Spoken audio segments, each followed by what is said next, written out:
Hey guys, tonight we take a foggy breath and step into the flickering torchlight of a Viking winter ritual, one you were probably never meant to see. You're trudging across hard-packed snow, boots half frozen, your breath curling like spirits in the dark. Ahead, a low chant rises, the kind of sound that makes your modern instincts ask, very reasonably, whether you're walking toward a spiritual awakening or an extremely inconvenient death. There's a bonfire waiting, meat on spits, beer in barrels, and dozens of fur-clad figures moving like shadows against stone and snow. Welcome to the Midwinter Blot, an old Norse pagan sacrifice feast, held when the sun disappears for days and the gods get, well, a little moody. You'll fit right in, eventually, probably.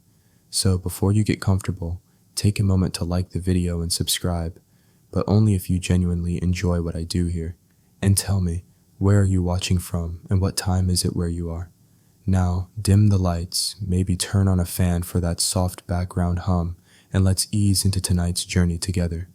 The first thing you notice is the heat, not from the bonfire, though it's large enough to roast a boar, and yes, that's exactly what it's doing, but from the crowd. Vikings aren't quiet partygoers. You're nudged, jostled, offered a bone cup full of something amber and suspicious. It smells like apples, betrayal, and about 18% alcohol.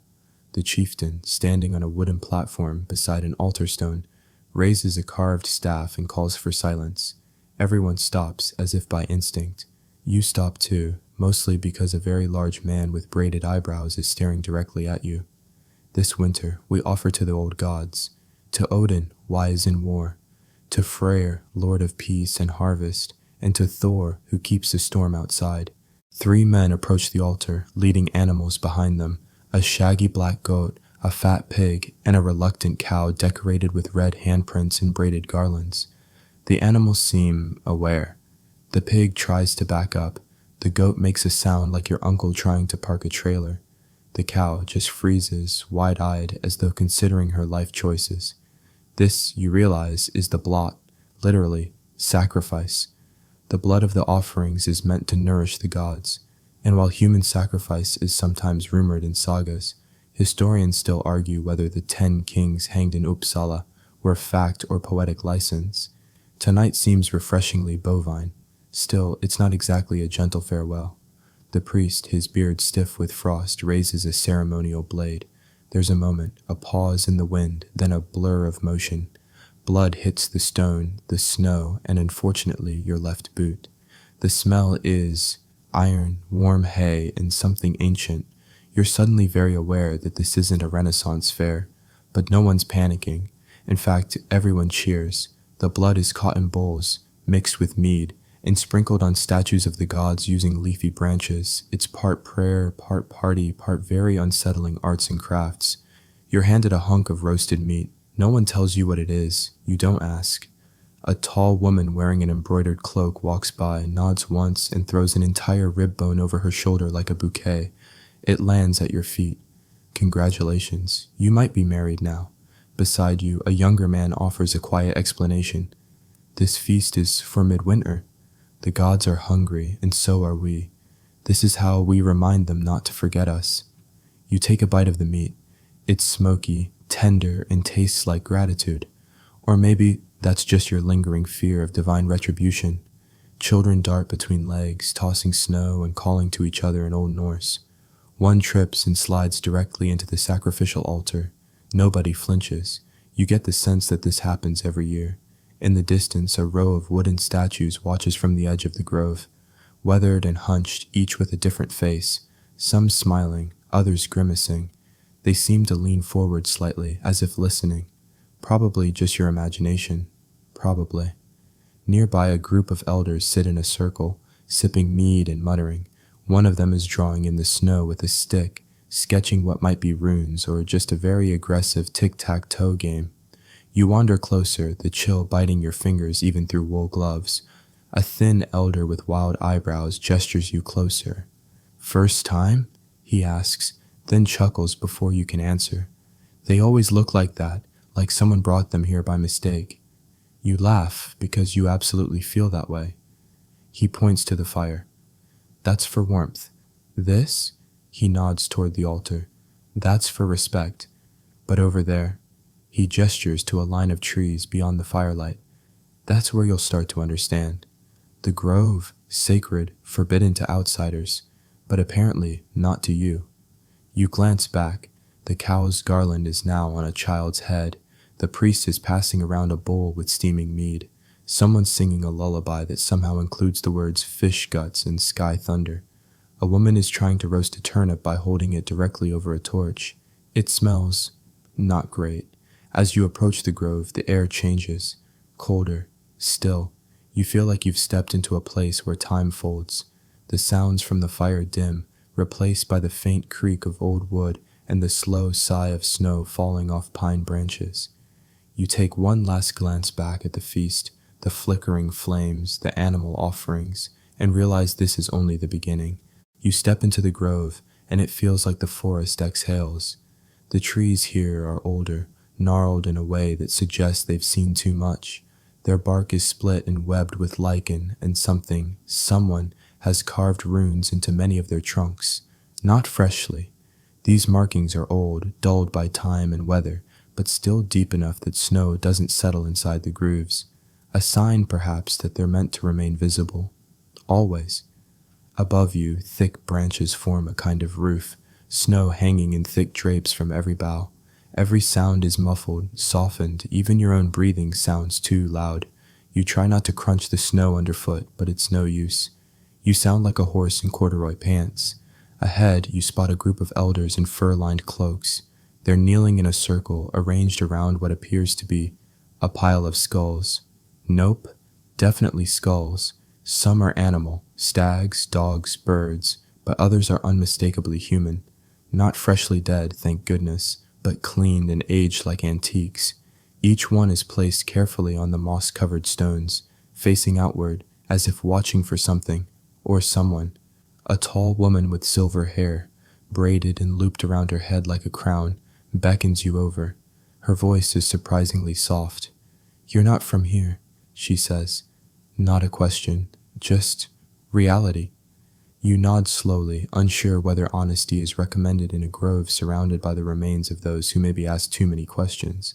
She places a hand on one of the skulls, an old, cracked one with a missing tooth. "This is Einar, a good man, terrible singer." You blink. "You knew him?" "Of course," she says, smiling gently. "We all talk to the bones." You're about to say something, probably something deeply respectful and not at all sarcastic, when another elder calls out, "It's time!"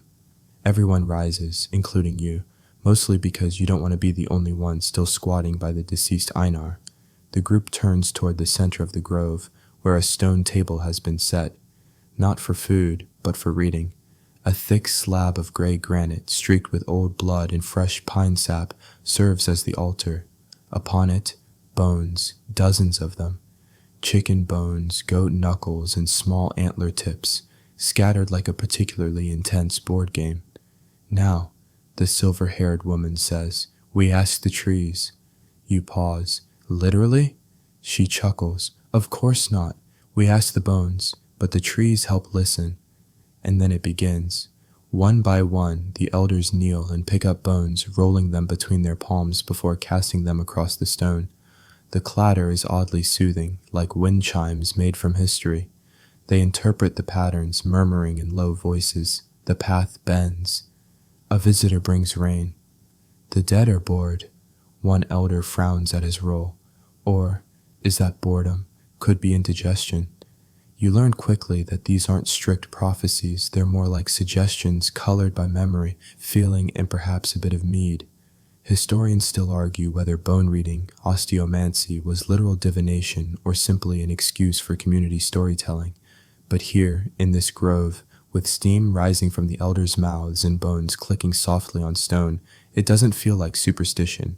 It feels like a conversation you've walked into halfway through, a quiet agreement between generations. Someone hands you a small pouch. "Your turn," they say. You open it, fingers brushing cold, smooth bone. You pick 3 at random and toss them lightly onto the slab. They land with a clatter, 2 knuckles side by side, and 1 long shard pointing directly at your boot. Silence. The elders lean in, One of them squints. Another nods solemnly. Definitely a traveler's omen. The silver-haired woman chuckles. Or perhaps a warning. You'll lose your left shoe soon. They all laugh. You glance at your boot nervously. It feels suddenly loose. Someone pulls out a bowl of pine resin and herbs, burning slowly and releasing a smell like old churches and peppermint. The smoke curls upward, and just for a moment you think you see a shape in it. A face, vague but unmistakably human. You blink and it's gone. The elders seem unbothered. One of them casually waves smoke toward the skulls. Let the dead enjoy it too, he says, as if offering incense to guests. Another turns toward a tree, placing her palm against its trunk. This one remembers storms, she murmurs. And just like that, the session ends. They begin packing the bones into cloth bundles, speaking softly among themselves. One of them turns to you and says, "Thank you for listening. It's good to have new ears in the grove." You want to ask a dozen questions, but a breeze stirs, and the silver-haired woman whispers, "The fire's waiting." You glance back once, just in time to see her lay a single pine cone on Einar's skull and pat it like a favorite pet. By the time you exit the grove, the sounds of the feast have returned. Music, strings, and drums rises like mist. Children chase each other again. The torchlight feels warmer, more golden now. And still, in the back of your mind, you hear the clatter of bones. You return to the fire in time to see the cow again. Or rather, what's left of the cow. Its role in the ritual now reduced to garlands tossed like party streamers and a few reverent jokes. The altar's been cleaned, the blood soaked into the snow or frozen into dark petals along the stone. Someone's placed a cup of mead where the cow once stood, a toast maybe, or just a cup someone forgot. The next offering is different. A new animal is led forward, a huge lumbering beast with shaggy brown fur and horns as wide as a dinner table. It moos, loudly, a kind of operatic moo. You didn't know cows could sound sarcastic until now. Everyone steps back. This cow is clearly a veteran. Decorated in red and gold ribbons, it walks with the haughty self-awareness of something that's lived through this festival before and is not impressed. Someone's braided its tail. Another person has tied a tiny bell around one horn. You suspect it's not entirely ceremonial. It jingles in protest every time the cow shakes its head, which is often. The priest approaches, knife in hand. There's a dramatic hush. Torches flicker. Breath steams in the cold air. The cow turns its head slowly, locks eyes with the priest, then lets out a long guttural moo that sounds almost like "not today," and bolts. What follows is less a ritual and more a slapstick chase sequence. The crowd scatters. The cow barrels through a line of celebrants, knocking over 2 benches and an entire spit-roasted turnip display. Someone drops a cup of mead, which splashes dramatically across a spectator's fur cloak. You narrowly avoid being trampled. The cow charges through a food tent, tangles itself in a banner that reads something like "Blessings to Njord," and ends up wearing it like a cape. Eventually, 3 very serious-looking men with nets, a basket of apples, and a strong sense of purpose manage to corral the cow back toward the altar. Its eyes roll. It moos one final time, as if filing a formal complaint. The ritual proceeds. This time, everyone's a little jumpier. The priest moves faster. The crowd claps when it's over, but it feels more like relief than reverence. You ask the man next to you, short, bearded, and wearing a tunic decorated with fish embroidery, why this animal was so dramatic. He shrugs. Every year, we get one that remembers. Fair enough. Once the sacrifice is complete, a bowl of warm blood is again passed around, this time mixed with crushed berries and honey. You take a sip. It's sweet, metallic, and oddly comforting, like mulled wine brewed by someone who's very into iron supplements. Then the chanting begins again. This time it's a rhythmic murmur, repetitive, soothing. The crowd forms a rough circle, arms linked, heads swaying. At the center, a child places pine cones and flowers in a pattern on the ground, mimicking constellations. You realize they're forming a version of the Norse cosmos, Yggdrasil, the world tree, and the 9 realms. As you sway with the others, your thoughts drift. You think about the cow, about the bone reading, about how no one here seems in a hurry, Even though the rituals are intense, physical, sometimes chaotic, historians still argue whether Viking rituals were more theatrical than spiritual, whether all this blood and drama was for the gods or for the people themselves. A way to feel anchored in a world of ice and thunder. Someone hands you a scrap of bread, warm and spiced with herbs you can't name. It tastes like earth and time, like a recipe passed down in whispers. Across the fire, you spot a woman kneeling beside a tree stump.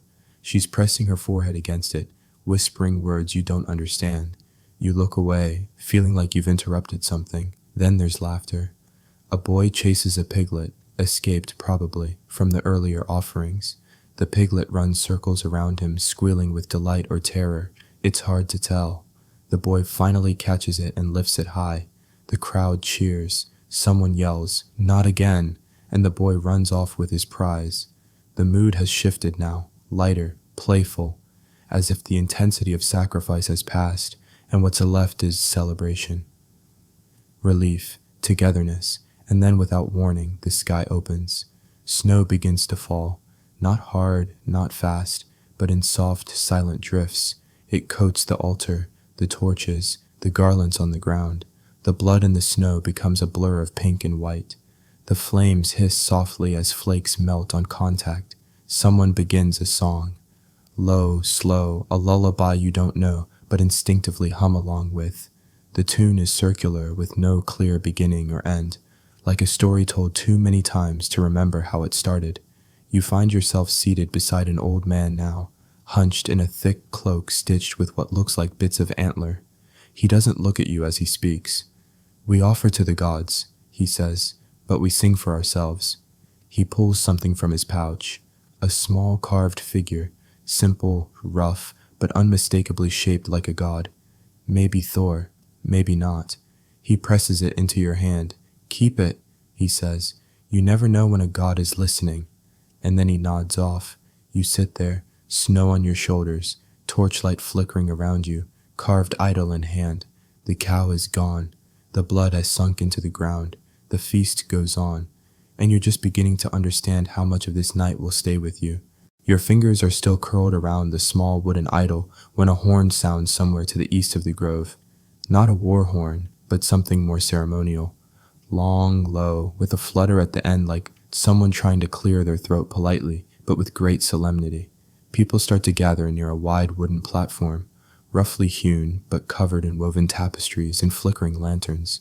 At the center sits a tall jug, wider than a barrel, adorned with carved wolves and runes so worn they look like scratches. Whatever's inside, it's steaming. "This," someone whispers beside you, "is the meat of dreams." You blink. "Is that metaphorical?" She grins, hopefully. The priest from earlier steps forward again, this time looking more relaxed, though there's still blood on his boots. He dips a ladle into the jug and pours the amber liquid into a long-horned cup, shaped like it could double as a Viking saxophone. The cup is passed reverently, hand to hand. Each person takes a sip, closes their eyes for a moment, and whispers something you can't hear. A wish, a prayer, a review. By the time it reaches you, the horn is warm to the touch. The mead inside smells like honey, pine needles, and a little too much destiny. You sip. The taste is strange. First sweet, then smoky, then something like peppermint with a grudge. It goes down warm and smooth, and then hits your stomach with the force of a mythological horse kick. For a moment, you're sure you've swallowed a tiny sun. And then the world begins to shift, not spin exactly, more like melt. The trees blur at the edges. The snow glows faintly from within. You look down at your feet and swear the ground is breathing. A man beside you begins to hum.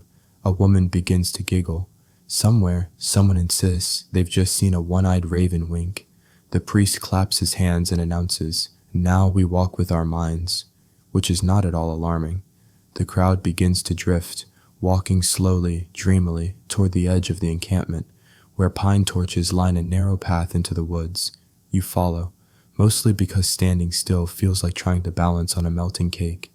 The forest is quieter here. You're surrounded by soft hoots of night birds and the occasional snap of frost.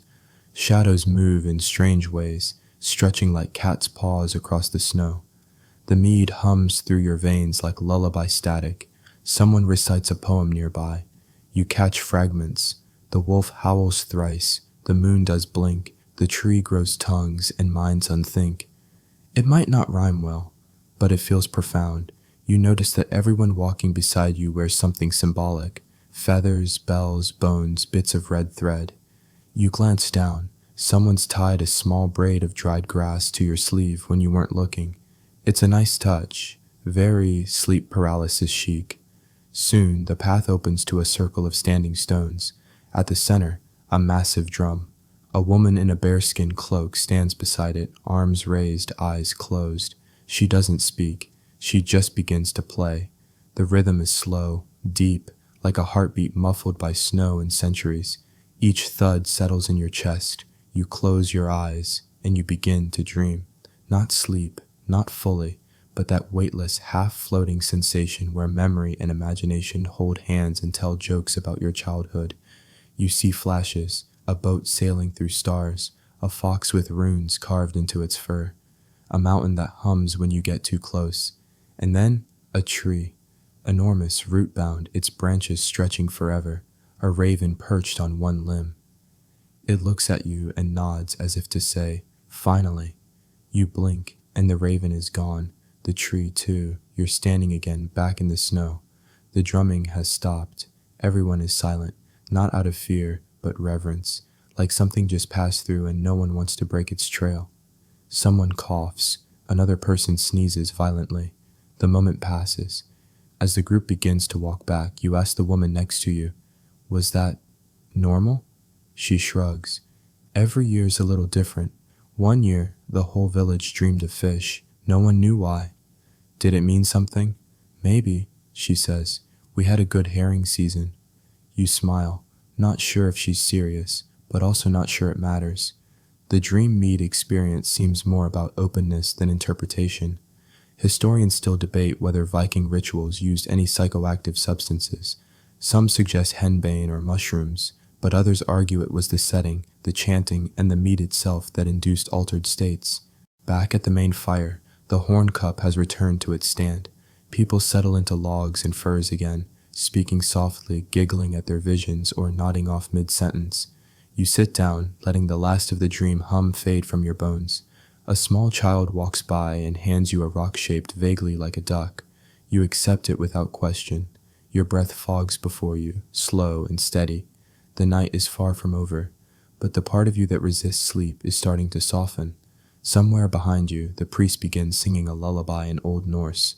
The words drift over the snow like feathers. You don't understand them, but they feel familiar. You're not sure how long you've been sitting by the fire when the whispering starts.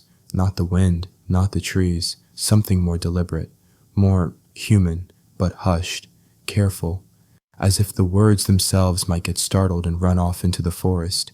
People begin to gather again, not at the fire this time, but further uphill, near a ring of standing stones dusted with snow. Lanterns have been placed there now, and between them a path of pine needles winds inward, like an invitation or a trap, depending on how much mead you've had. At the edge of the circle stands a young woman dressed in deep midnight blue. No fur, no armor, no glittering jewelry, just a cloak so dark it seems to absorb torchlight, and a staff made from twisted ash wood. She's the vulva, someone whispers beside you. She speaks to the dead. You don't ask how exactly. You've seen enough tonight to know the answer is probably just yes. The vulva walks with the slow, confident steps of someone who doesn't need to hurry. Her face is calm, unreadable, and her long braids are tied with small bones, chicken, maybe, or squirrel, or decorative. You don't ask. The crowd parts for her. She steps into the ring of stones and kneels in the center. A thick pelt is laid out beneath her, and a bowl of smoke. Herbs and sap, judging by the smell, billows slowly at her feet. She does not look up. She simply begins to hum, low at first, then rising and falling, like a wind through an empty house.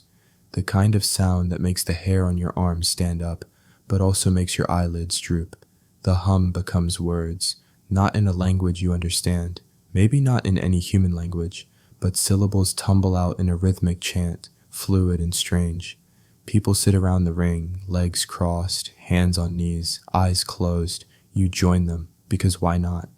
At this point, resisting feels rude. The smoke thickens. You catch glimpses of shapes, tall and narrow, flickering at the edge of your vision, like people standing just beyond the lanterns. When you turn to look, they're gone. The vulva raises her hands, palms upward, fingers curled. Her voice deepens, and then she laughs, just once. A short, sharp laugh that cuts through the air like a bell. She speaks again, this time in a voice that sounds completely different. Older, rougher, not entirely her own. She speaks for the grandmother, someone murmurs beside you. You watch, stunned, as the vulva turns her head slowly and points directly at a man across the circle. He gasps, says nothing, but he nods, just once, and wipes at his eyes with his sleeve. The vulva shifts again, her shoulders straighten, her voice changes once more. Now it's lighter, more playful. She's with a child now, someone whispers, one who died in the frost. You're not sure if it's performance, trance, or something far stranger. Historians still argue whether Voller were truly spirit mediums or simply brilliant social psychologists. What's clear is that no one here doubts her, and sitting in the circle, breathing in resin and snow smoke, neither do you. Then it's your turn. You don't volunteer. But she turns toward you. You. Yes, you. Her eyes are still closed, but her face tilts your way. In a thin, brittle voice, unlike the others, she says, "The one who walks without roots." Silence. You hear someone shift uncomfortably. Someone else coughs. A branch creaks in the wind. She continues, "You carry many voices, but none are yours. That will change." Then she slumps forward slightly. A man nearby quickly supports her. The chant fades, the smoke thins, the night returns to normal. Or, as normal as this night can be. The vulva breathes deeply. Her eyes flutter open. She smiles, not at you, not at anyone in particular, just a smile to herself, as if she's finished a long, strange dream. She's helped to her feet and slowly walks away into the woods, vanishing behind the curtain of pines without looking back. No one follows her. Everyone stands. No applause, no cheers, just a communal sense of something ending. You're left sitting there, blinking. What did she mean? Who were the voices? What's going to change? But there are no answers, just questions that now live in your coat pocket like loose threads. As the crowd disperses, someone pats you on the back. "First time with a vulva?" they ask. You nod. They grin. You get used to it. You don't, not really, but you say nothing, because it feels like speaking might undo the spell. And besides, you're not entirely sure your voice would work properly at the moment. You wander back toward the fire, half floating again. The sky above is still overcast, but you swear you can see a glimmer of something behind the clouds. Stars? Or just torchlight in your eyes? A bowl of warm broth is handed to you, something thick and root-based, vaguely beige but oddly comforting. You sip it in silence, and somewhere, far off in the trees, you hear a laugh, not mocking, not cruel, just old. It's later now. You can't say how much later exactly. Time has folded in on itself like a wool blanket in a blizzard. The fires burn lower, the sky's a deeper blue-black, and you're aware that sleep is starting to drip around the edges of your mind. But the night isn't done with you yet. There's a noise, low and rhythmic, coming from the north edge of the camp, like feet pounding snow. Not hurried, not panicked, just deliberate. You follow it, drawn like a moth. Others are already there, forming a loose ring around a new gathering. No torches, no chants, just breath, steam, and fur. At the center, the berserkers. You've heard of them before. Viking warriors so wild they were said to enter battle in a trance, biting their shields, howling like wolves, impervious to pain. Most of what you know about them comes from sagas and video games, but here they are, in the flesh. There are 5 of them, bare-chested despite the cold, each one wearing a bearskin cloak draped over their shoulders like a shrug from someone who's won at surviving. Their faces are painted with soot and blood, stripes down the cheeks, swirls across foreheads. Not scary exactly, just very committed to a vibe. One of them, A tall man with a thick braid and a missing tooth lets out a sharp bark. The others echo it. Then they start to move. It's not a fight, it's a dance. A wild, stomping, twirling kind of dance that looks one minor sprain away from a full-on orthopedic emergency. They leap and crouch, roll their shoulders, shake their heads like dogs trying to dry off. One of them does a spin that ends in a half-kneel, fist to the ground. It would be impressive if it weren't clearly improvised. The crowd starts to join in. Not everyone, and not all at once, but enough to turn the ring into a strange, stomping chorus. You find your feet moving too, slowly, reluctantly, then with a little more rhythm. You try to mimic the shoulder roll move, immediate regret. You hear something pop that probably shouldn't have. Still, you keep going. There's laughter now, shouts. Someone howls, like a full-throated wolf howl that echoes off the trees. A dozen voices answer. One of the berserkers breaks away and starts a call and response chant. You don't know the words, but the pattern is easy. He shouts. You shout. He shouts something else. You shout again, slightly louder, trying not to look like you've accidentally joined a Viking improv group. And then, without warning, someone throws snow into the air. The flakes catch the firelight and fall like gold dust. People cheer. A drum starts up again, fast, erratic, the heartbeat of chaos. The berserkers begin to charge, not at anyone, just around the ring, running in a wide circle, their cloaks flapping, their breath clouds trailing like steam locomotives. You duck instinctively as one of them careens a little too close. He grins, just a flash of teeth in the dark, and keeps running. The pace picks up. You're panting now, and not just from exertion. There's something heady in the air again, not smoke, not mead, something older, like energy pulled from the ground through your boots. Someone next to you loses their balance and rolls to the ground laughing. Another person slips trying to copy a particularly ambitious foot slide. You help them up, and now you're both laughing too. In the middle of this chaos, one berserker stops, raises his hands, and lets out a long, deep growl. The others fall still. The crowd follows. Silence. Steam rises from every body like ghosts fleeing the flesh. Everyone stands, breathless, blinking at each other like waking from a shared dream. One of the women in bearskin, tall, scarred, eyes like frostbite, speaks into the silence. We dance so the gods remember our names. A moment of reverent stillness, and then someone in the back sneezes. Loudly, everyone laughs. The circle breaks up. People pat each other's backs, joke about sprained ankles and bruised pride. You sit down hard on a nearby log, legs wobbling like undercooked turnips.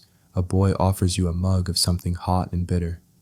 Birch bark tea, he says, good for the blood. You sip it. It tastes like regret and forest floor, but it does warm you up. Next to you, an older man stretches and groans. Broke my shoulder last year trying that backward spin. You eye him. So naturally, you came back for more? He nods solemnly. Wouldn't miss it. There's something contagious about it all. This willingness to throw your body into the cold, the chaos, the choreography, just to be part of something ancient, something shared.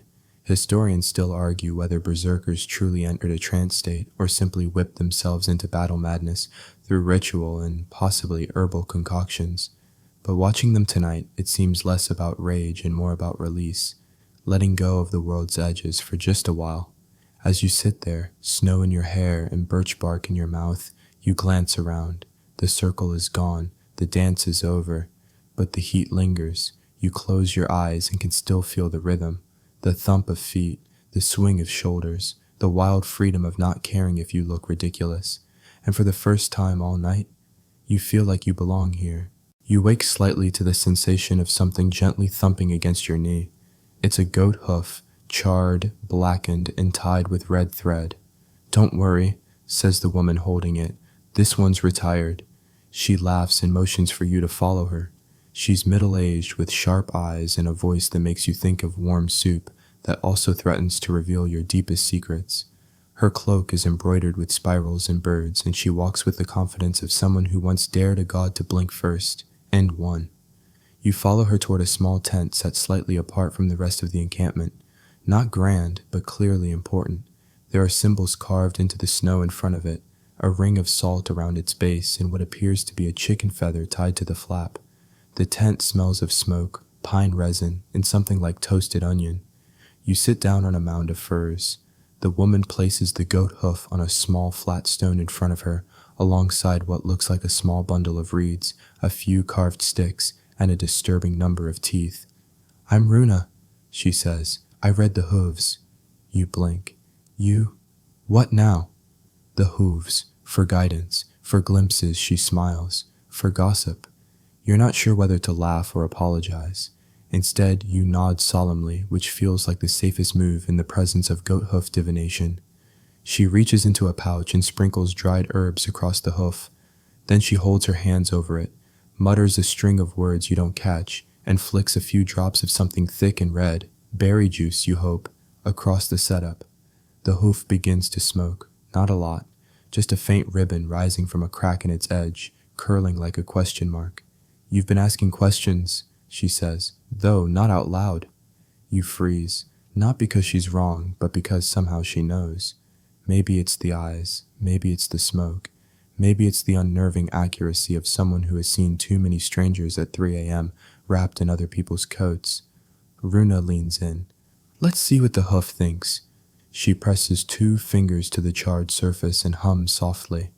Then she lifts it, examines the underside, and turns it 3 times in her hand. From somewhere in the back of the tent, a low creak sounds, as if the air itself is leaning in to listen.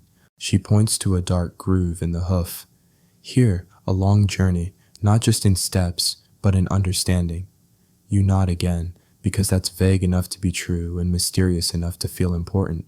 She points to another ridge. 2 paths, one lit by fire, one by memory. That's less helpful. You're still trying to decide whether you're more of a fire or memory kind of guy. When she adds, "You'll choose the one that asks more of you." Of course you will. You sigh internally and wonder if the goat ever regretted donating this particular part of itself. Then she squints at a strange curve near the edge of the hoof. "There's a union in your future, possibly with bread." You blink. Bread? Could be marriage, could be a very fulfilling sandwich. The hoof isn't specific. You laugh. She doesn't. Then she smiles. "Humor opens the spirit. That's good." You begin to relax.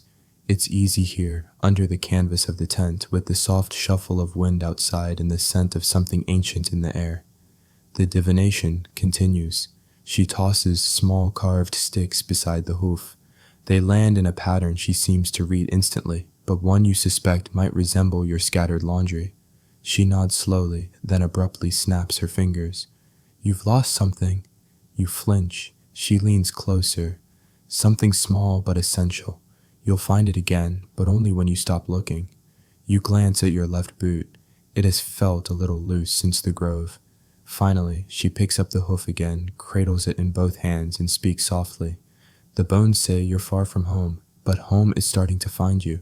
Then she gently places the hoof back on the stone and exhales, as though a great weight has left the room. The session is over.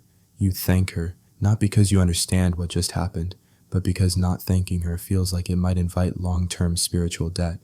She hands you a small object as you stand, a sliver of horn wrapped in red thread. "Protection," she says, "or luck, depends on how you treat it." You pocket it carefully. Outside the tent, the world is somehow both colder and more vivid. The snow sparkles, the trees lean in slightly. The stars, yes, there are stars now, begin to peek through the clouds like shy children sneaking cookies. A man nearby leans against a tree, sipping from a wooden cup. "She told me I'd marry a woman with 2 goats and a sense of humor," he says. "I ended up with 3 goats and a mother-in-law. Close enough." You laugh, and the man nods approvingly. That hoof sees more than it should. Historians, of course, debate the historical accuracy of hoof reading. Some argue it's a later folk tradition. Others suggest it was real but exaggerated, a fringe practice in isolated communities. But after sitting across from Runa, you're not sure it matters. Whatever she's doing, reading, sensing, storytelling, it works. You touch the horn token in your pocket again, and you realize something strange. You believe her. The tent flap swings shut behind you, the air outside biting against your cheeks like the forest is trying to reset your senses. You step into the snow and exhale, long and slow, Somewhere behind you, Runa hums quietly to herself. The hoof reader, the smoky tent, the laughter of ghosts, it all feels like something from a dream you forgot to write down. Ahead, the main fire crackles again, now surrounded by relaxed figures wrapped in blankets and furs. Laughter drifts lazily into the trees. Someone started carving faces into turnips, and a small group is arguing over whether one of them resembles the chieftain. It absolutely does. The turnip is winning the comparison. You're not headed that way, though. You follow a new path, lit by only a few torches, toward a small structure built partly into the hillside. Steam curls from its wooden roof, and there's a stack of neatly chopped firewood nearby.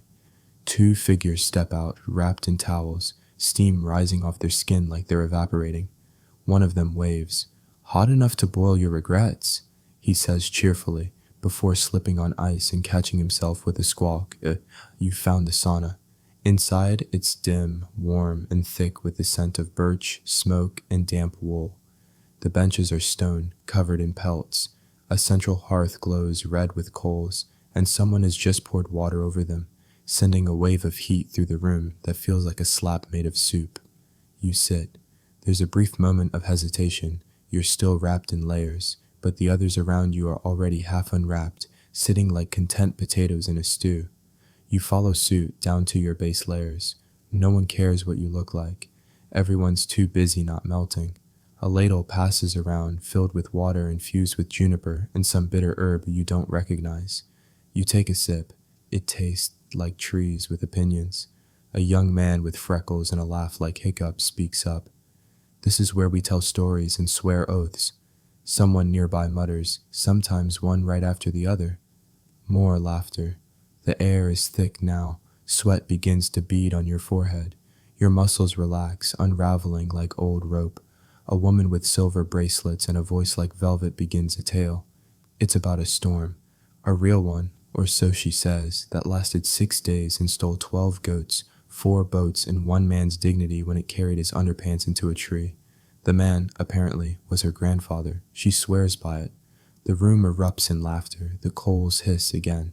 Someone else tells a story, this one darker, about a woman who walked into the woods every midsummer and returned with knowledge of things that hadn't happened yet. She said the future was a river, mostly downhill, occasionally frozen, and full of fish you weren't ready to catch.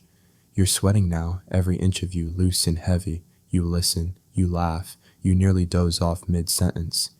Then someone stands, a tall man with a braid down his back and a tattoo that snakes from collarbone to wrist. He holds a small hammer, iron, old, slightly crooked. He places it on a raised stone near the hearth. "I have an oath to swear," he says. The room stills. Even the coals seem quieter. "I swear to protect my brother's child as my own," he says, voice steady, until he walks a path I can no longer follow. You feel something shift, not in the room, in you, like a pebble settling at the bottom of a still pond. The group nods, no one claps, no one cheers, but the silence carries weight, like the air just promised not to forget. He retrieves the hammer, sits down. Someone passes him a cup. He drinks deeply, and just like that, the spell breaks. Another story begins, this one about a chicken who survived 5 winters by hiding under a barn and impersonating a cat. Apparently, she still shows up on feast days to demand fish. Someone offers you more birch tea. You accept. It now tastes slightly like victory. Historians still puzzle over the role of saunas in Viking life. Were they purely for bathing or something more? Ritual purification, social bonding, a sacred space? In this moment, it's all of those things. You feel yourself softening, like butter in a warm pan. The steam curls around your ears, dampens your hair, makes everything feel slower, kinder. You lean back against the stone wall. Close your eyes, let the voices blur. Someone sings a lullaby. Just a few lines. It drifts around the room like steam. A melody you don't know, but that tucks itself gently into your chest. The door creaks open, cold air rushes in. A new person enters. Everyone groans theatrically. You chuckle. You're one of them now. By the time you step back into the snow, wrapped in your clothes again, cheeks flushed and hair damp, the night has softened into a thick silence. The stars are clearer now. The moon has risen, a pale coin in the sky. Someone walks beside you, hands tucked into their sleeves. That hammer was once buried beneath a battlefield, they say quietly. We dig it up for oaths, then we bury it again. You glance at them. Won't it rust? They shrug. It already has. You walk together in silence for a while. Then they add, but it still remembers. You've just settled back near the fire, knees tucked under your cloak, head tilted back to watch the stars slowly reclaim the sky, when someone announces with great solemnity, "It's time for the blood eagle." The entire crowd goes quiet for a beat. Even the fire seems to pause. You freeze, half swallowed by your cloak, caught between fascination and the primal urge to fake your own fainting. The blood eagle. That term isn't just dramatic, it's legendary. A ritual execution so extreme, even historians flinch when they describe it. The sagas paint vivid pictures of ribs torn open, lungs stretched like wings, and the victim, somehow singing hymns to Odin through the whole process. A man next to you, clearly new here too, whispers, "Are we actually doing that?" A woman behind you chuckles. Sort of. This does not clarify things. You follow the others toward the ceremonial clearing, where a raised platform has been built from snow-packed logs and covered in red cloth. A drum taps quietly in the distance, slow and steady like a heartbeat with a limp. Then someone wheels out the star of the show. It's a chicken, a very large, very calm-looking chicken, painted with swirls of ochre and red, perched on a wooden pedestal like royalty. A small feather crown sits awkwardly on its head. The crowd cheers. You, still processing this, clap weakly along. The priest from earlier, still with dried mead in his beard and a twinkle of exhaustion in his eyes, raises his staff. Tonight, we honor our ancient fears and our modern sense of humor. He gestures grandly. Behold, the blood eagle. The crowd erupts. Horns blow. Someone plays a dramatic trill on a bone flute. Two children toss flower petals over the chicken, who blinks once and adjusts its stance with the resigned air of a very old actor hitting their marks. It's a parody, you realize. A mock ritual meant to both acknowledge and disarm the darker myths of Viking lore. The kind of ritual born not from cruelty, but from self-awareness, from survival. The priest continues dramatically. This noble beast has been chosen by the gods, not for sacrifice, but for stardom. A pair of women step forward, carrying a tiny wooden cart filled with offerings, a sock, a turnip carved into a face, 2 small bones, and a biscuit. They lay each one before the chicken with exaggerated reverence. Someone whispers near you, "Last year it pecked only the turnip. It's how we knew we'd have a good harvest." The chicken pecks the biscuit, gasps, then laughter. A man proclaims, "The gods demand carbs." The crowd chants, "Bread, bread, bread." You sit back and watch this surreal scene unfold, people laughing, cheering, tossing small flowers into the snow. The chicken remains perfectly serene, accepting adoration with the dignity of a minor deity who has done this for several seasons and now expects a modest book deal. Historians still argue whether the blood eagle ever truly happened. Some say it was a Christian invention to demonize the pagans. Others insist it was real but rare, reserved for high treason or vengeance.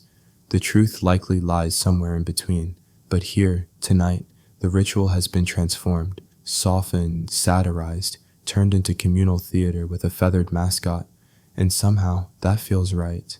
There's a moment of silence as the priest kneels before the chicken and bows. "O mighty winged one," he intones, "grant us peace, good dreams, and fewer blisters from frozen boots." The chicken does not respond, but you feel the whole crowd exhale. It's not just humor, it's relief, it's laughter as balm. After a night of bones, blood, and prophecy, this strange interlude feels like a sigh at the end of a long chapter. A boy approaches, holding a small token, a carved wooden eagle with exaggerated wings and googly eyes. He presses it into your hand and whispers, "For protection." "From what?" you ask. "Everything," he replies with the shrug of a child who knows things adults have forgotten. You tuck the eagle into your pocket, next to the red-threaded horn and the sliver of hoof. Your coat is now a museum of obscure magic. The crowd begins to drift again. The chicken is gently carried off, still wearing its crown, toward what you assume is a very lavish coop. You sit in the snow, still warm from the fire, and think about what this all means. The gods, the rituals, the games, the way this community dances on the edge of seriousness and absurdity with a grace that modern life rarely allows. There's power in that, in not needing to define everything, in letting some things remain strange and sacred and slightly ridiculous. You look up. The stars have fully bloomed now, icy and bright. One streaks across the sky and someone nearby mutters, "Thor's fingernail." Another replies, "No, it's Freya winking." You lie back, snow crunching under you, and watch the sky breathe. And for the first time in what feels like hours, you don't feel like an outsider. You're part of this now, even if only for one impossible, beautiful night. The horizon begins to soften, not lighten yet, but lose its sharp edges. The torches seem less necessary now, their flickering glow dulled by the slow return of morning. You're told this is when the songs begin. Not drinking songs, not battle chants. These are sunrise songs. People start to gather again, not in any grand circle this time, but in clusters, pairs, trios, individuals resting on logs or lying directly in the snow. There's no formal start, just a few quiet voices humming, almost like they're tuning some invisible string. You settle in beside a woman plucking at a lyre. Its strings are made from reindeer gut, its wood dark with age. Her fingers move slowly, not playing a tune yet, just feeling it out, like she's waiting for permission. Then the singing starts, software layered, the kind of melody that feels older than language. The lyrics don't rhyme, not in the way you're used to, and they seem to drift in and out of comprehensibility. Phrases about wind that forgets its name, about frost that buries memory, about stars that slip through cracks in the sky. You don't know the words, but you know exactly what they mean. Someone hands you a small clay cup filled with hot milk and herbs. You sip it. It tastes like sleep trying to wear a disguise. Across the clearing, a group stands in a circle, each holding a burning twig. One by one, they blow theirs out, whispering something as the flame dies. A symbolic letting go, you're told, of regrets, of grudges, of whatever weight they don't want to carry into the sunrise. You're offered a twig. You take it. You think of something, a thought, a moment, a mistake, and blow. The flame vanishes with a soft hiss. You feel a fraction lighter. Then something peculiar. Smoke begins to rise, not from the torches or the fire, but from the ground itself. Thin, curling ribbons drifting from small pits scattered around the clearing. You hadn't noticed them before. You're told these are memory smokes. Each pit contains herbs and oils chosen for their scent. Each one tied to a different feeling, a different season, a different ancestor. Some smell like pine and orange peel, others like damp wool and wet stone. One smells almost exactly like old honey and bread crust. Someone nearby whispers, "That one reminds me of my mother's hands." You take in the smoke. It doesn't sting. It curls gently around your face, carrying something intangible, the kind of scent that makes you nostalgic for things you never lived through. You sit. You breathe. Then a man with a low, gravelly voice begins a chant. Not musical, more like a recitation, a list of names, maybe people, maybe gods, maybe moments. Others join in, adding their own words, their own small names. You feel your lips parting before you can think twice. You say a name, not one of the gods, not someone you know here, someone you miss.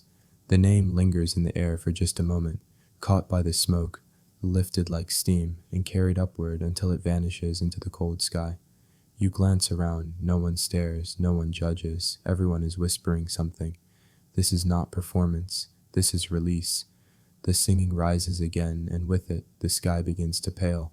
A deep gray first, then the faintest stroke of blue. The lyre returns. The beat is slow, circular, no crescendo, no finale. Just a rhythm to walk beside the sun as it creeps toward the rim of the world. Then someone gasps. A line of gold appears at the tree line. It's subtle at first, like a soft paintbrush dragged across canvas, but it's there, the edge of morning, the arrival of tomorrow. Everyone turns. Some sit up straighter, others bow their heads. You hear murmured thanks, not loud, not ritualized, just honest gratitude. For the night, someone says, for the songs, for that chicken. There's laughter, then silence again. And for just a moment, as the smoke swirls and the music floats, you swear the shapes in the air start to take form. Not clearly, not in the way of a hallucination or a vision, but just enough to make you wonder. A curved horn, a weeping tree, a woman's face you almost recognize. Then it fades, you blink, and all you see is snow, breath, and the first warmth of light brushing the edge of the fire pit. Historians are divided about whether Norse rituals honored the sunrise itself, or if morning simply meant the end of the long night's work.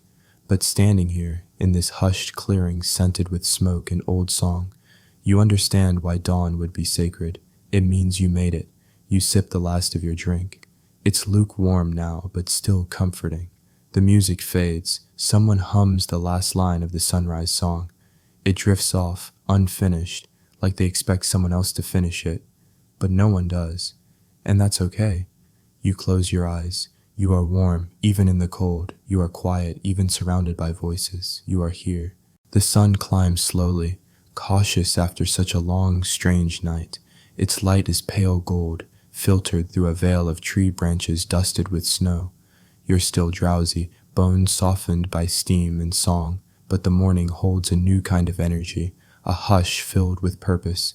A small procession begins near the eastern edge of the grove.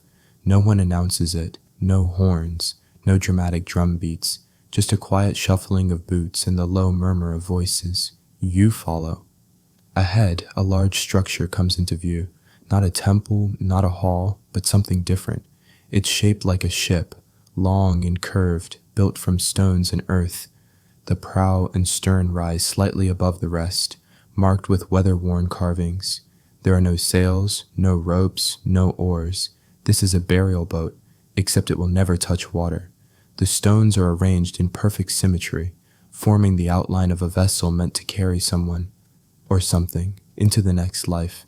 No fire has touched it, no corpse lies within it. Instead, it is filled with offerings. You see them as you approach, bundles of herbs, folded cloth, carved toys, socks, yes, actual socks, neatly arranged, a wooden comb, a pair of worn sandals, a small doll with hair made of moss and a painted smile that somehow feels both kind and haunting. You whisper to someone nearby, "Who's being buried?" They shrug gently.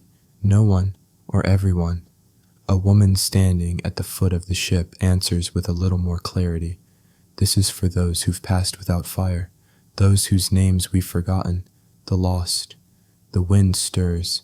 You watch as people step forward one by one, each carrying something, an object, a word, a gesture. One man kneels and whispers into the stones, his hand resting on a folded scarf. Another places a dried apple slice atop a bundle of sticks and bows. No one lingers long. The silence between each offering is part of the ritual, a rhythm of its own. You're handed a small item by a girl no older than 6, a carved wooden bird with one wing broken. "He flies better this way," she says solemnly. You nod even though you don't quite understand. When your turn comes, you step forward. You kneel beside the burial boat. The stones are warm from the rising sun. You place the bird gently among the offerings, then rest your hand on the stones. You don't speak, not because you don't have words, but because none of them feel necessary. You feel a weight lift. A kind of ache you didn't know you were carrying settles into the earth and stays there. Behind you, someone begins a soft chant, not a dirge, something simpler, like a melody meant to lull the spirits. It's repeated by a few others, then more. Soon the whole gathering hums it, low and steady. You find yourself adding your voice, not for performance, not for faith, but because it feels wrong not to. The wind picks up again, just a breeze, but it passes over the burial ship in a way that makes the fabric flutter, the herbs rattle, and one small wooden doll tip gently forward as if bowing. You shiver, but it's not the cold. Historians still debate the exact purpose of these ship burials. Some say they were literal vessels to carry the dead to the afterlife. Others argue they were symbolic, meant to connect the community to the myth of the sea, a life between land and water, anchored yet drifting. Here, it feels like something else entirely, a goodbye with no destination, a place to place your grief and walk away lighter. Eventually, the chant fades. People begin to disperse. You linger just for a moment. The girl who gave you the bird is now sitting cross-legged in the snow, talking to one of the dolls. You catch a few words. And then the goat ran off again, but it was okay. You smile. As you walk back toward camp, the world feels brighter, not just from the sun, but from within. You pass through something back there, not death, not mourning, just memory. You glance behind you one last time. The ship-shaped mound sits quietly, bathed in golden light. It will stay there through storms, seasons, generations. A monument to those unnamed, unburned, unburied, but never entirely forgotten. You breathe deep. The air smells of pine, ash, and warm bread carried on the wind from somewhere nearby. Your stomach growls loudly. You laugh. You're not the only one. Someone next to you claps a hand on your back and says, "Ah, the final ritual begins." You raise an eyebrow. He grins. The farewell feast. The farewell feast begins not with a trumpet, but with a sneeze. A spectacular one, issued by a man carrying a steaming pot of what looks like root stew and smells like an entire onion, decided to retire in peace. Laughter ripples through the group as he recovers, offers a theatrical bow, and continues setting the dish down at the central fire. Long wooden boards have been arranged in a broad circle, piled with food. Not fancy food, this is not a royal banquet, but hearty, fragrant offerings born of winter survival and stubborn generosity. Roasted elk, slabs of salted fish, thick slices of barley bread, and root vegetables so aggressively cooked they no longer remember ever being crunchy. You find a spot between two strangers who greet you like old friends. One hands you a ladle, the other a bowl.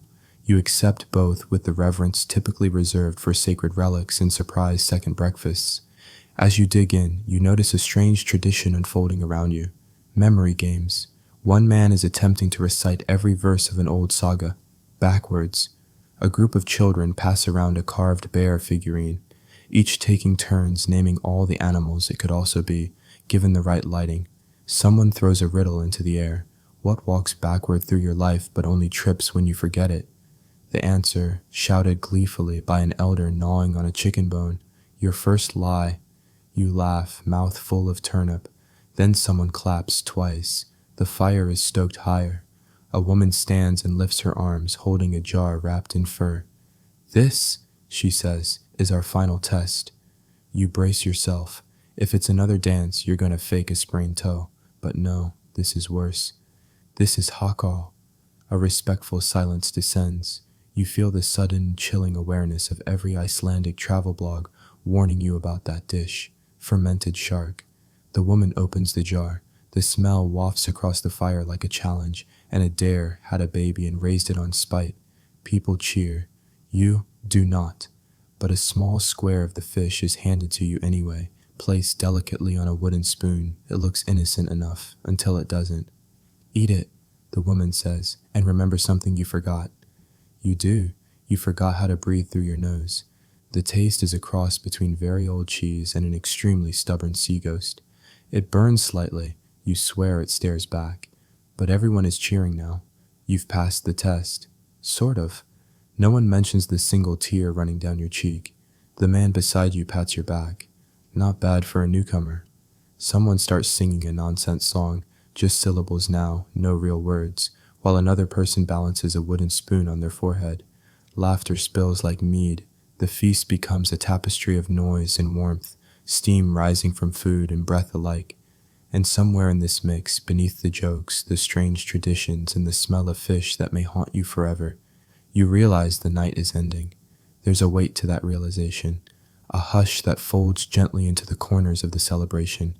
People begin to say quiet goodbyes. A man thanks the fire for staying lit. A child hugs the goat from earlier, the very same chicken-hatted goat who caused mild chaos at the sacrifice, and whispers something into its ear. The goat blinks once, unimpressed. You feel a tug at your sleeve. It's a little girl from the burial boat, the one with the carved bird. She hands you a scrap of fabric, embroidered with a knot pattern, slightly uneven. "I made it," she says. You smile. "What is it?" "A pillow for your dreams." You nod solemnly. "I'll keep it close." As the fire dims and people begin to drift toward their tents, their homes, or the tree line, you remain seated for a moment longer. The sky has softened to pale silver.